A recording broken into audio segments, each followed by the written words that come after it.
And we're down to our final two. Oklahoma City versus the Indiana Pacers. I mean, the Thunder have been here for a few days now. They closed their series out in five, and then the Pacers just closed out their series in six last night. Um, but I mean, we've talked so much about those series that that's not even really what this episode's going to be. It's going to be kind of previewing. And at the end of the episode, I will give my full prediction of who I have winning this series. But to start off, we're just going to talk about these two teams as season as a whole. I mean, OKC, we know 68 wins, MVP, um, one of the best defenses of all time, and like they deserve to be here. I predicted they would have been here in the West, no problem. I mean, their closest series really was that Denver series that went 7, and then they handled it in game 7, but, and then Indiana, they have lost, I believe, the fewest games in the playoffs so far because they lost 1 to Milwaukee, they lost 1 to Cleveland, and then they only lost 2, so they have 4 losses. They are 12 and 4, and I don't believe no team has had less losses. Because I mean, OKC lost none in the first round. Then they lost three. Oh, actually, so the Thunder have four as well because they lost three in the second round and then they lost one last round. So actually, these teams are both 12 and 4 at this point. The Pacers have gone through some players, man. They have gone through some matchups. Say what you want.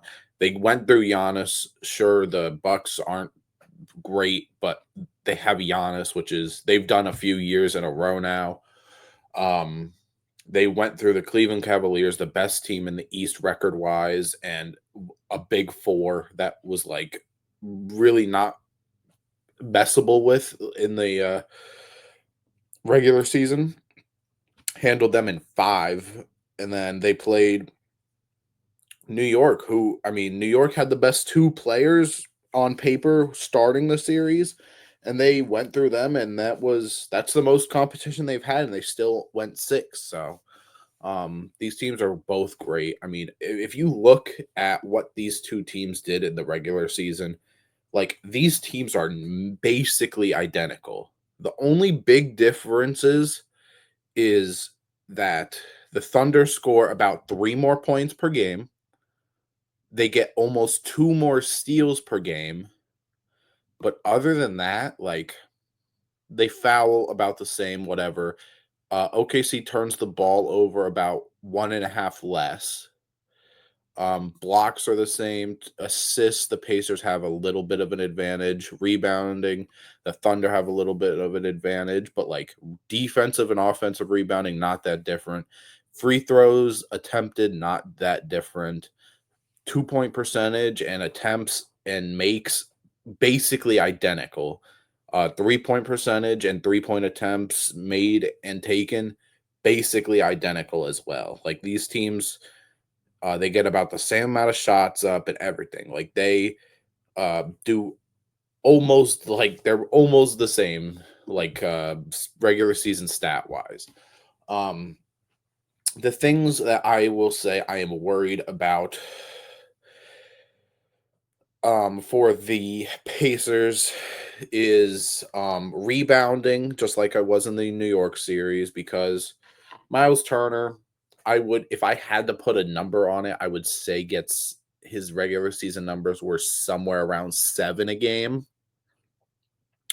Siakam 7 or 8 maybe. And it's not like they have a huge big rebounding wing.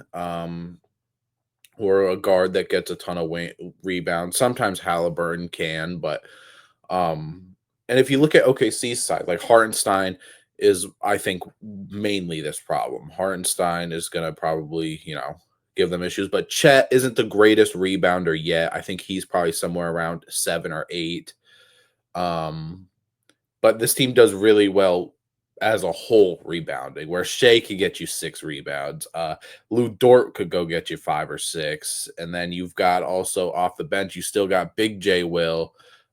J Dub could have anywhere between 2 rebounds, or he could have 11 in a game. Like it depends on how they're crashing the glass. I assume that's going to be a point that they are going to want to kind of, make sure that they win those numbers, just because Indiana loves to play fast. And I honestly don't know how Indiana playing fast is gonna, like, it'll work for sure, because I mean it works on everybody no matter who it is, but OKC is not OKC doesn't have a center in Carl Anthony Towns who doesn't want to play defense. And they don't have a Jalen Brunson, who's the smallest player on the court 95% of the time, who, you can go at. Like, Shea's a good defender. Say what, I don't care what you say. Shea's a good defender for his size. He's not elite, he's not whatever, but he is an average or above average defender. And then everyone else, Lou Dort, Caruso, Isaiah Joe, Cason Wallace, J Dub, Chet, Hartenstein, all are above average defenders. Um, Now I wonder, I really don't think Hartenstein is going to play a lot this series. I wouldn't be surprised if, I'm not, maybe not the first game, but if maybe in game 2 or game 3, depending on how the series goes, is if they put Chet at 5 to start the game, and then you like the lineup of kind of like Shea, probably it's Isaiah Joe or Cason Wallace. Probably I would assume Isaiah Joe. Um, Lou Dort, J Dub at the 4, and then Chet the 5. I wouldn't be surprised if we see that be the starting lineup at least once, just because I mean Siakam can score from mid range threes. Miles Turner obviously is a good 3-point shooter. Thomas Bryant had like 3 threes yesterday.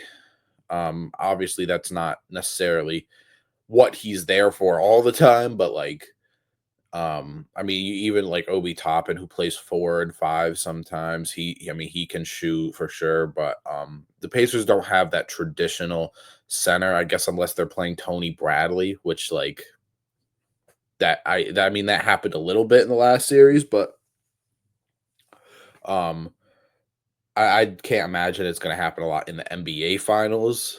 I honestly don't know how much Thomas Bryant will play. I assume he'll play a little, but not like he did this series. But yeah, I worry for the Pacers, just because it's been a great season. They've had one of the hardest paths here in recent history, for sure. You talk about that. You could talk about the 2023 Miami Heat. You talk about like, I feel like the Phoenix Suns in 2021 had a relatively hard path too, because I think they went up against like the Clippers. I don't know if they went up against Luca, but you understand my point. Like, this team wasn't assumed to be here. Like, you couldn't tell anybody when the playoffs started that one of Cleveland or Boston wasn't going to be this team. Like, if you pick Cleveland because you like how they played this season and you thought their big four would be able to do enough, or if you still relied on the Celtics because hey, they won the whole thing last year. They are a few games worse, but they're still pretty much the same team. But then obviously, Porzingis had whatever illness he had. Tatum went down at the end of the Knicks series, which they were already losing by that point. I know. And apparently Brown had a torn meniscus as well. Or you go Cleveland, Darius Garland missed time in that Pacer series. Mobley missed a game. Like there were things that happened, but like you couldn't. I don't know if Pacers fans would have even said that they thought they could have had a chance against either of those teams, because it was like, okay, if you beat the Bucks again, Giannis is hard to do. Giannis is hard to beat, whether it's him and 5 and 10 other scrubs on his team, or it's Giannis with another star player in Dame, who obviously got hurt too and wasn't there for a while. But Then they were going to have to go against Cleveland in the second round. And if for some reason they beat Cleveland, they were going to have to go up against Boston in the conference finals. And then if for some reason they beat Boston in the conference finals, they would have Thunder, who are better than both of those teams in the NBA finals. Now, granted, they obviously didn't have to go up against Boston. They went up against the team that beat Boston, which was still a great team. But it is still one of the hardest paths here, and they've had such a great season. But um, there's a chance that I don't know. I mean, like these teams, like how they play, sort of to me, they kind of are similar. Like, obviously, I wouldn't say OKC thrives on the transition points. I think they can. I think they do because they're young and they're fast and they're good defensively. But both these teams don't turn the ball over. Both these teams are great defensively. They're both super deep. I think there's a real chance. Like some people are like, okay, cool. The Pacers beat the Cavs, Bucks, and the Knicks just to get swept, just to get demolished by the Thunder. And while I think that the Thunder are that good, I don't think this is a sweep. I don't think it goes 7. I don't think the Pacers win this series. I would probably, if I had to pick and I had to put a sort of like solidified number, obviously I'm thinking either 5 or 6. I definitely think the Pacers can get at least one with what they do. We've seen OKC not have the greatest game. J Dub has had some rough times in this playoffs for sure. Chet isn't that like solidified, like I'm gonna give you 20 every night yet, which I think he can and will be.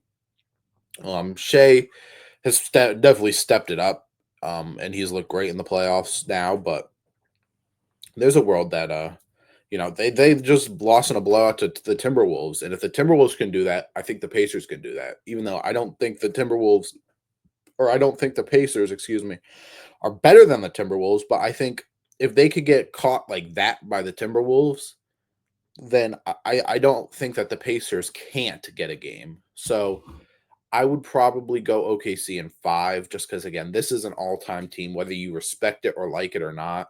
This is an all-time team, and I ultimately need to go Thunders in 5.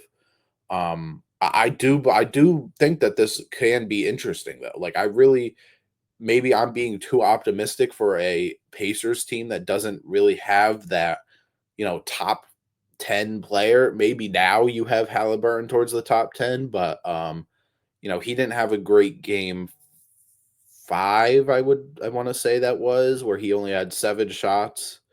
But I think that this could be a somewhat entertaining finals. I don't think that this is going to be a snooze fest like the last 2. It very well could be like Denver and Boston handled those series no problem. This could end like that. This could for sure be like that.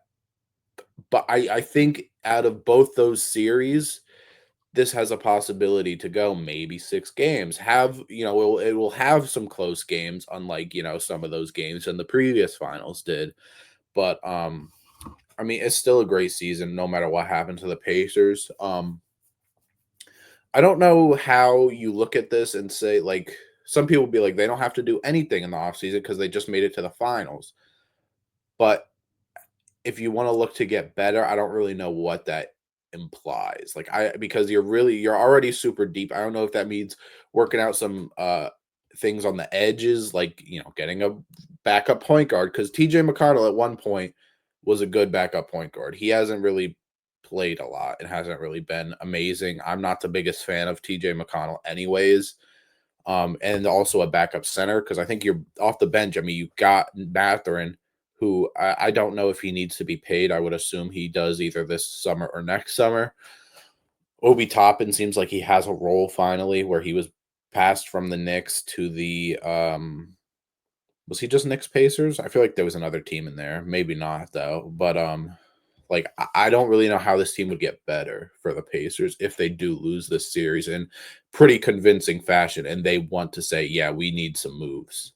I don't really know how they get better because you're not trading Tyrese. Can't imagine you're trading the Eastern Conference Final MVP in Siakam. Miles Turner contract. Let's see. Let's just see what the their payroll is so he can get this right. Miles Turner is a free agent after this season.